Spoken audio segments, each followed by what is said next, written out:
하나님의 말씀은 시편 84편입니다. 함께 교독하겠습니다. 만군의 여호와여, 주의 장막이 어찌 그리 사랑스러운지요.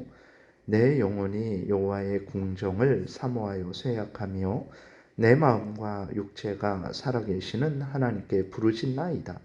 나의 왕, 나의 하나님, 만군의 여호와여, 주의 제단에서 참새도 제집을 얻고 제비도 새끼들 보금자리를 얻었나이다.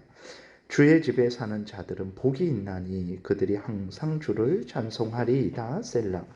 주께 힘을 얻고 그 마음에 시온의 대로가 있는 자는 복이 있나이다. 그들이 눈물 골짜기로 지나갈 때에 그곳에 많은 샘이 있을 것이며 이른 비가 복을 채워주나이다. 그들은 힘을 얻고 더 얻어 나아가 시온에서 하나님 앞에 각기 나타나리이다. 만군의 하나님 여호와여, 내 기도를 들으소서. 야곱의 하나님이여, 귀를 기울이소서. 셀라. 우리 방패이신 하나님이여, 주께서 기름 부으신 자의 얼굴을 살펴보옵소서. 주의 궁정에서의 한 날이 다른 곳에서의 첫날보다 나은즉 악인의 장막에 사는 것보다 내 하나님의 성전 문지기로 있는 곳이 좋사오니 여호와 하나님은 해요 방패이시라. 하나님께서 은혜와 영화를 주시며 정직하게 행하는 자에게 좋은 것을 아끼지 아니하실 것임이니이다. 만군의 여호와여, 주께 의지하는 자는 복이 있나이다. 아멘. 살아계신 하나님 감사합니다. 하나님 말씀을 전하고 듣습니다. 성령께서 역사하셔서 우리를 향한 하나님의 뜻을 잘 깨달아 알게 도우소서. 알려주시는 대로 믿고 따르는 복된 신앙생활하게 도우소서. 예수님 이름으로 기도드렸습니다. 아멘. 오늘 본문은 이제 하나님이 세우신 성전에서 하나님께 제사를 드리고 하나님을 섬기는 것이 얼마나 복된 것인지를 전하고 있는 본문입니다. 먼저 제목을 보게 되면 고라 자손의 시 인도자를 따라 깃딧에 맞춘 노래. 깃딧이라는 것은 이제 악기이거나 아니면 특정한 곡조를 지칭하는 것으로 추측을 하고 있어요. 정확한 의미는 잘 모르고 있습니다. 그런데 더 중요한 것은 무엇이냐면 고라 자손의 시라고 이렇게 쓰여 있어요. 고라는 누구입니까? 레위 지파의 고핫 자손들입니다. 고핫의 큰아들 아므람에게서 모세와 아론이 나왔고 고핫의 둘째 아들 이스라엘에서 고라가 나왔어요. 그러니까 모세하고 아론 또 고라 서로는 이제 사촌간이죠.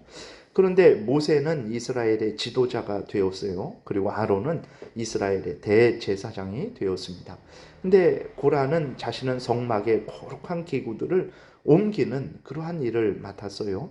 여기에 대해서 이제 고라가 불만을 품은 거죠. 사촌지간입니다. 모세와 아론과 사촌지간이에요. 근데 그 모세와 아론보다 자기가 못한 것은 하나도 없다라고 생각을 했어요. 그런데 하나님이 이제 모세는 이스라엘의 지도자로 또 아론은 대제사장으로 세우시고 자신은 성막을 옮기는 그러한 책무를 주신 것에 대해서 이제 불만을 품은 거죠. 그래서 다단, 아비람, 온과 함께 이제 250명을 모아서 반역을 했어요. 결국은 어떻게 됐습니까? 하나님의 엄미하신 공의의 심판으로 땅속에 떨어져 죽는 그러한 형벌을 당했습니다. 그런데 이때 고라의 아들들은 아버지의 죄악에 동참하지 않았어요. 그래서 이제 그 고라의 아들들은 죽지 않습니다. 그러니까 하나님은 범죄한 자에게 형벌하시지 범죄하지 않은 그러한 가족들에게도 형벌하시는 분은 아닙니다. 그래서 이 땅에서는 연좌제가 있어서 그렇게 참 다른 그러한 아버지가 범죄했는데 그 자녀에게까지 그런 피해를 주지만 하나님은 결코 그런 분이 아니라는 것을 우리가 분명히 믿어야 됩니다. 하나님은 그 범죄한 행한 대로 갚으시는 분이라는 것을 우리가 꼭 믿어야 됩니다. 그래서 이렇게 살아남은 고라의 후손들이 하나님의 귀한 일꾼이 된 거예요. 하나님 앞에서 중요한 것은 회개하고 돌이켜 하나님을 경외하고 하나님의 뜻대로 사는 거예요. 하나님에게는 그 사람의 집안이 어떤지 그 사람의 과거가 어떤지 전혀 문제되지 않습니다. 하나님은 그 모든 것들을 용서해 주시고 새롭게 예수 그리스도 안에서 거듭나게 새 사람이 되게 하시는 은혜를 베푸시는 하나님입니다. 그렇기 때문에 교회에서도 그 사람의 뭐 집안이 어떻고 학벌이 어떻고 그 다음에 그 사람의 과거가 어떻고 그런 거 절대 문제 삼아서는 안 됩니다. 그러한 것들 자랑해서도 안 되는 거예요. 그래서 항상 하나님 앞에서는 예수 그리스도를 믿고 새 사람 되는 것이 중요하다라는 것을 기억하고 서로 하나님을 잘 섬기도록 돕는 것이 중요합니다. 그리고 이제 오늘 본문으로 보게 되면 하나님은 만군의 여호와라고 이렇게 부르고 있어요. 만군의 여호와, 모든 만물, 모든 나라, 모든 왕들의 왕이 되시는 그러한 주관자 되시는 하나님이시다라고 이렇게 하나님을 부르고 있습니다. 이렇게 모든 천지 만물의 왕이 되시고 주관자 되시는 만군의 하나님이 이스라엘 가운데 성전을 세우셨어요. 그리고 그곳에 계신다라고 약속을 해 주셨습니다. 그곳에서 하나님께 제사 드릴 때마다 만나 주시겠다라고 약속을 하셨어요. 만군의 하나님이십니다. 인간이 만든 집에 거하실 수가 없어요. 그런데 하나님이 은혜로 내가 이 집에 거하겠다라고 솔로몬이 성전을 건축했을 때 하나님께서 그렇게 약속하시고 이곳에 와서 제사 드리고 기도할 때마다 하나님이 응답해 주시겠다라고 약속을 하셨죠. 얼마나 복된 것입니까? 하나님이 이스라엘 백성들과 함께 계시는 것입니다. 이스라엘 백성들이 누릴 수 있는 가장 큰 복이죠. 이 은혜는 구약 때에는 이스라엘 백성들만 누렸어요. 물론 이방인들도 조금씩 누렸지만 아직 예수 그리스도께서 부활 승천하신 이후로 사도행전 1장 8절에 나와 있는 그 이후로 복음이 그렇게 이방에게 증거되지는 않았습니다. 그래서 구약 때에는 정말 이 은혜를 이스라엘 백성들만 누린 것이죠. 그래서 하나님 앞에 하나님의 이 약속을 믿고 나아갈 때 어떻게 됩니까? 미물인 참새도 제비도 집을 얻고 보금자리를 얻는 거예요. 하나님 앞에 나아가는 게 이렇게 복되다라는 것입니다. 성전에 믿음으로 나가는 자는 큰 은혜를 누리는 거죠. 눈물 골짜기, 뭐 인생의 고난의 골짜기죠. 인생의 그 고난의 길을 지나갈 때에도 많은 셈이 있게 하나님이 하시는 거예요. 그러니까 이스라엘 땅에는 그러한 광야 그런 것들이 많죠. 그러한 광야를 지날 때에 하나님께서 곳곳에 우물을 이제 파셔서 우물을 주셔서 거기에서 목마르지 않고 길을 걸어갈 수 있도록 은혜를 주신다라는 것입니다. 성전을 통해서 하나님께 나아가는 자는 힘을 더 얻습니다. 하나님 앞에 서게 되는 거예요. 하나님은 하나님 앞에 나아간 사람들의 기도를 들으시죠. 방패가 되어 주십니다. 하나님은 정말 해가 되어 주시죠. 그러니까 하나님은 하나님의 택한 백성들에게 한량없는 은혜를 부어 주시는 것입니다. 은혜와 영화를 주시며 좋은 것을 아끼지 않으시는 은혜를 베풀어 주시는 거예요. 그러니까 하나님이 성전에 내가 성전에 있겠다. 그리고 너희들이 이곳에 와서 제사를 드릴 때마다 기도할 때마다 내가 듣고 응답해 주겠다라고 약속을 하셨는데 그 약속을 믿고 성전에 나아가서 하나님의 명령을 따라 제사하고 그렇게 하나님을 섬겼을 때 그러한 은혜를 주는 거예요. 그래서 이제 그 10절에 보게 되면 이렇게까지 고백을 하고 있어요. 주의 궁정에서의 한 날이 다른 곳에서의 첫날보다 나은즉 악인의 장막에 사는 것보다 내 하나님의 성전 문지기로 있는 것이 좋사오니 여호와 하나님은 해요 방패이시라. 여호와께서 은혜와 영화를 주시며 정직하게 행하는 자에게 좋은 것을 아끼지 아니하실 것임이니이다. 만군의 여호와여 주께 의지하는 자는 복이 있나이다 라고 이렇게 고백을 하는 것입니다. 이렇게 하나님은 구약 때에는 성전을 통해서 이스라엘 백성들을 이제 양육하셨죠. 그러면 신약 때에는 어떻게 합니까? 이 성전이 없어졌어요. 왜 그러냐면 성전은 구약 때에만 일시적으로 사용한 것입니다. 그리고 그 성전의 참된 그러한 의미인 예수 그리스도께서 오셨기 때문에 더 이상 예수 그리스도를 나타내는 성전을 이제 사용하실 필요가 없는 거죠. 예수 그리스도께서 우리와 함께 지금 계시는 것입니다. 그러니까 성전은 이스라엘 백성들 가운데 있으면서 하나님이 이스라엘 백성들과 함께 계시다라는 것을 나타내는 거예요. 근데 예수 그리스도께서 이 땅에 인간이 되셔서 오셔서 하나님이 인간들과 함께 계시다라는 것을 마태복음 1장에 그래서 예수 그리스도를 임마누엘이다. 하나님이 우리와 함께 계신다라고 그렇게 말씀을 하고 있는 거죠. 그래서 성전은 이제 신약 때에는 더 이상 사용되지 않는 것입니다. 그러면 하나님께서 신약에 택한 백성들을 어떻게 양육하실까요? 하나님은 교회를 세우셔서 택한 백성들을 양육하십니다. 그러므로 교회를 소중히 여기고 교회 생활을 잘 해야 되는 거예요. 교회는 이제 신자들의 어머니다. 다시 말해서 성도들이 교회를 통해서 양육받고 성장하고 성숙하고 또 믿음의 교제를 나누고 하나님의 뜻을 배우고 하나님의 뜻대로 살아가기 때문에 그렇습니다. 하나님은 신약에서는 교회를 통해서 이제 그 하나님의 택한 백성들을 양육을 하는 것입니다. 교회를 경히 여기고 교회의 예배에 참여하지 않게 되면 어떻게 됩니까? 하나님의 은혜를 받지 못합니다.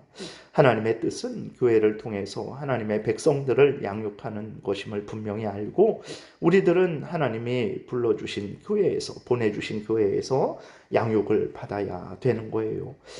그것이 우리를 향한 오늘 하나님의 뜻이라는 것을 기억해야 되는 것입니다. 물론 이 교회 예배당이 예전에 뭐 구약 때 성전처럼 그렇게 하나님이 거하시고 예배당 밖에는 하나님이 거하지 않고 그런 거 아닙니다. 하나님은 어디에나 계신 하나님이세요.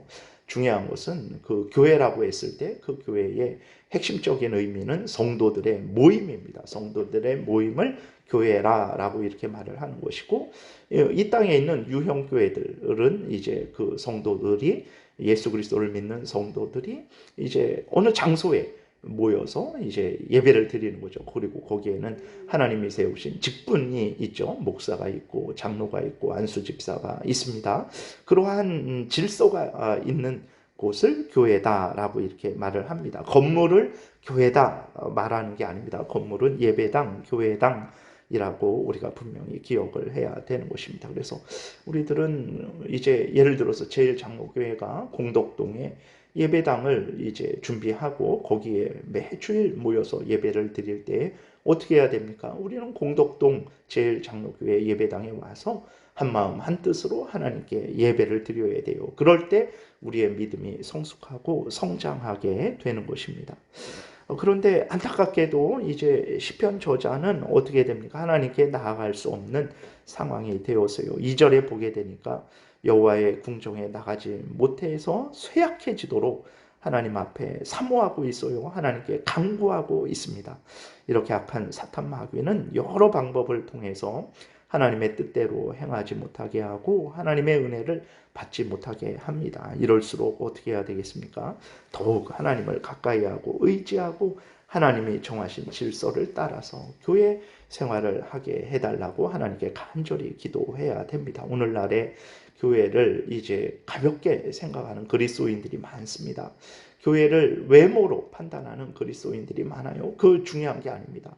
교회가 있고 없고를 나타내는 표지는 어제도 말씀을 드렸지만 뭐 교회 예배당이 크냐 작냐 거기에 모인 성도가 많냐 또 적냐 그런 것이 아닙니다. 그러면 교회를 나타내는 표지는 바로 그곳에 사람들이 모였는데 예수 그리스도를 믿는 사람들이 모였냐 그리고 그 모인 사람들이 하나님의 말씀, 이 성경 말씀을 바르게 전하고 듣고 믿고 순종하고 있느냐 그리고 세례와 성만찬을 바르게 시행하고 있느냐 그리고 하나님을 거역하는 그러한 잘못된 일들이 있을 때 그 일에 대해서 징계하느냐 그래서 예수 그리스도를 믿는 사람들이 하나님의 말씀을 바르게 선포하는지 그래서 그곳에서 선포하는지 그리고 이제 세례와 성찬이 시행되는지 그리고 권징이 시행되는지가 그곳에 교회가 있냐 없냐를 나타내는 것입니다. 그렇기 때문에 교회가 이제 작냐 크냐 그건 전혀 중요하지 않습니다. 교회에 뭐 커피숍이 있냐 없냐 문화센터가 있냐 없냐 그런 거 전혀 중요하지 않습니다. 하나님의 말씀이 바로 선포되고 있고 그리고 또 이제 세례와 성찬이 바르게 시행되고 있고 권징이 시행되고 있으면 그곳은 이제 순수한 교회가 되는 거죠. 그래서 이렇게 더 열심히 하는 곳은 더 순수한 교회고 덜 열심히 하는 것은 이제 덜 순수한 교회가 되겠죠. 그래서 교회는 이것을 가지고 그곳이 참 좋은 교회냐 좋지 않은 교회냐 이렇게 판단을 하는 거예요. 그래서 우리들이 교회를 외모로 판단하지 말고 이렇게 하나님 앞에서 하나님의 뜻을 따라서 판단하고 교회 생활을 하나님이 명령하신 것이라는 것을 분명히 깨달아 알고 열심으로 행해야 되겠습니다. 기도드리겠습니다. 살아계신 하나님 아버지 감사합니다. 오늘도 은혜를 내려주셔서 감사합니다. 하나님의 정하신 질서를 따라 하나님께 믿고 순종할 때 하나님은 크신 은혜를 내려주시는 줄 믿습니다. 우리 마음대로 신앙생활 하지 말고 성경에서 알려주는 대로 하나님 믿고 따르는 우리 모두가 되게 도우소서. 감사드리고 예수 그리스도의 이름으로 기도드렸습니다. 아멘. 하늘에 계신 우리의 아버지요, 이름이 거룩히 여김을 받으시오며 나라의 임하옵시며 뜻이 하늘에서 이루어진 것 같이 땅에서도 이루어지이다. 오늘날 우리에게 일용할 양식을 주옵시고 우리가 우리에게 죄지은 자를 사하여 준 것 같이 우리의 죄를 사하여 주옵시고 우리를 시험에 들게 하지 마옵시고 다만 악에서 구하옵소서. 대개 나라와 권세와 영광이 아버지께 영원히 있사옵나이다. 아멘.